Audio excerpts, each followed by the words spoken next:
Arrestato in Germania un favarese, ex impiegato delle poste e accusato di peculato per aver rubato 573.000 euro dalle casse dell'ufficio, ma anche di atti sessuali con minore perché secondo l'accusa si sarebbe fotografato i genitali mostrando poi la foto ad una ragazzina alla quale rivolge il brutale invito: questa foto dalla tua madre.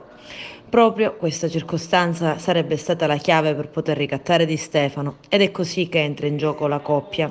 Venendo a sapere del suo segreto, hanno cominciato a inoltrare richieste sempre più continue di soldi, fino ad arrivare ad estorcere una cifra pari a 250.000 euro. Improvvisamente Di Stefano sparisce, va in Lombardia, poi in Germania, chiede le ferie e poco dopo anche una proroga. Nel frattempo gli viene danneggiato il portone di casa, vengono trovate delle scritte e bruciata l'auto. E Di Stefano capisce che dietro a quegli avvertimenti potrebbero esserci stagno e nocito. Li contatta, chiede spiegazioni, ma riceve ulteriori minacce, compresa la più grave: se non paghi raccontiamo tutto a tua moglie e a tua figlia.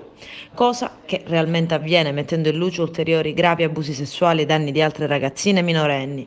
Poi Pasquale Di Stefano, comprendendo che non sarebbe uscito fuori da questa torbida vicenda, decide di denunciare e autodenunciarsi, presentando querela davanti l'autorità giudiziaria di Milano. A Di Stefano negli scorsi mesi erano stati sequestrati beni immobili e auto per 600.000 euro. Sì, con oggi si chiude il cerchio intorno a questa vicenda particolarmente dolorosa che ha riguardato questo ammanco che abbiamo registrato da un istituto di credito appunto di Favara.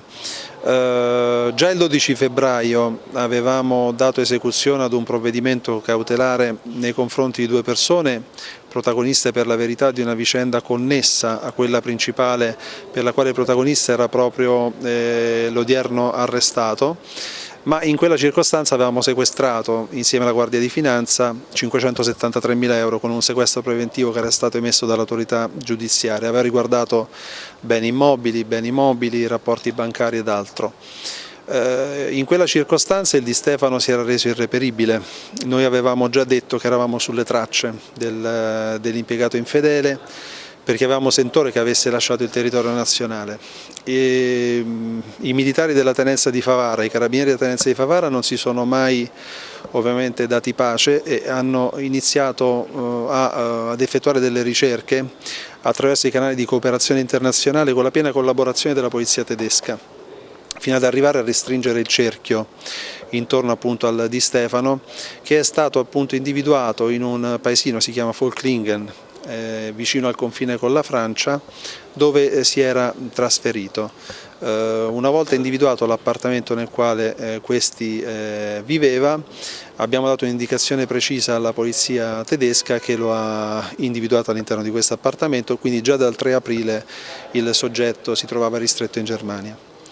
Ovviamente l'emissione di un mandato di arresto europeo da parte del giudice delle indagini preliminari di Agrigento su richiesta della Procura della Repubblica ci ha consentito di attivare tutte le pratiche per poter far rientrare qui in Italia fino a che ieri sera appunto è atterrato all'aeroporto di Linate. Il soggetto è stato ristretto agli arresti domiciliari, per cui adesso se ci saranno degli aspetti da chiarire ulteriormente li chiariremo. Comunque la collaborazione con la polizia tedesca è stata fondamentale, anche se lei ha dichiarato aveva avuto già sentore che era in Germania. E da cosa è scaturito questo sentore? Ma gli accertamenti che avevamo fatto ci portavano a sospettare la presenza del Di Stefano in Germania e devo dire che la polizia tedesca sin da subito ha preso a cuore la vicenda ed ha seguito tutte le indicazioni che arrivavano dall'Italia, quindi dai carabinieri della tenenza di Favara, e poi anche nella fase esecutiva sono stati particolarmente determinanti.